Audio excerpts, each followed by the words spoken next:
We had a big talk after the first game. We really didn't come out with our best this morning. We were just kind of flat and off and uptight or something. Something was off. So we had a big kind of heart-to-heart in between games, and we got to a good place, and everybody came out pretty relaxed, and we can only do what we can do, and said control the things that we can control, and we're lucky enough to make enough shots to pull it off. Do you feel that a lot of the pressure is now off the team that you have qualified?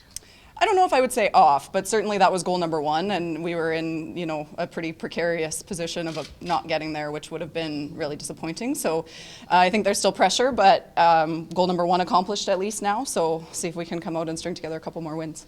Talk about how it has felt to be Team Canada and now qualifying in Canada at the Worlds. That's easily the coolest thing I've ever experienced right there. The crowd is just amazing. Come on.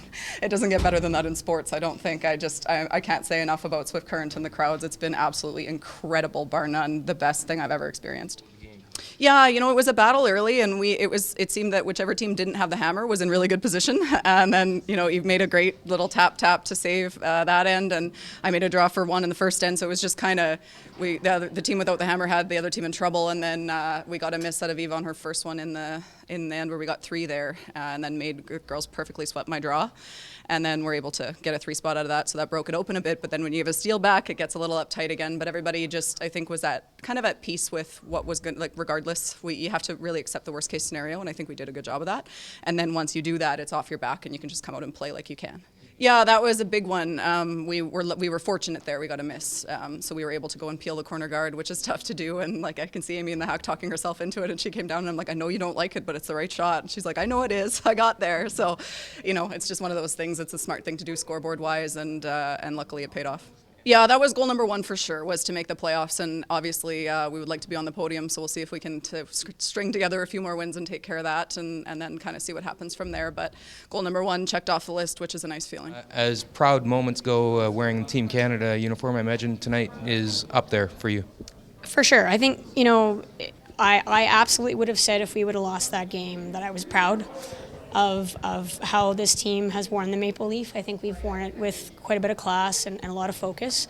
But to come out after what was a difficult game against Japan, who played fantastic, but we were awful, and kind of have that performance and be that team that we know we are, that was, very proud moment. I'm really proud of everybody on the team. Talk about the space between games today and just how you guys managed to regroup. We have worked with Chelsea's mom's best friend. We call her Auntie Lori. She's like a corporate team dynamics person, and she came, and we all sat on beds in Chelsea's room between games, and we had some powerful moments and some swear words and some high fives and some tears and everything around the block. But it was a very powerful moment for our team, and honestly, she made all the difference for us between that game. And I mean, Lainey Peters showed a ton of leadership in that meeting. She said, basically, you know what? Let's garbage that. We're doing this. Let's just go out and do it. And she really started to turn the tide. And Jocelyn did me a massive favor by sort of telling me my rocks in that Japan game were a bad start. They weren't the right rocks, and I got just to move on, and that I would be great tonight. So a real positive, wrapping it up in 6 ends then today. Yeah. No, I guess we could have a beer tonight, which is nice. No, I mean it's an earlier game, having time to regroup. Yeah, if we were going to lose to Japan and feel kind of as down as we did, I think having that time to go back to the hotel and kind of redo our day was the plan. was an important thing. And honestly, Lori Hillis, corporate dynamics person, I give her a lot of kudos for what happened to this team between games. And let's talk about playoffs, 3-4. Big opportunity there in front of you. Yeah, I don't even know, are we third or fourth? Doesn't matter. Yeah.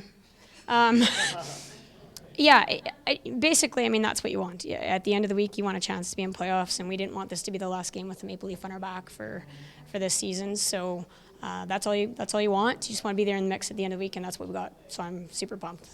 Hi, Irene. Hi, Carole.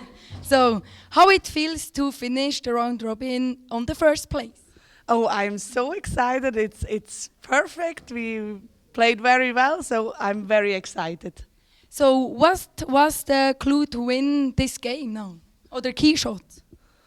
The key shots, I don't know, the ice was really tricky this time, but the fifth end break was good with our super spare and our crazy Uncle Al.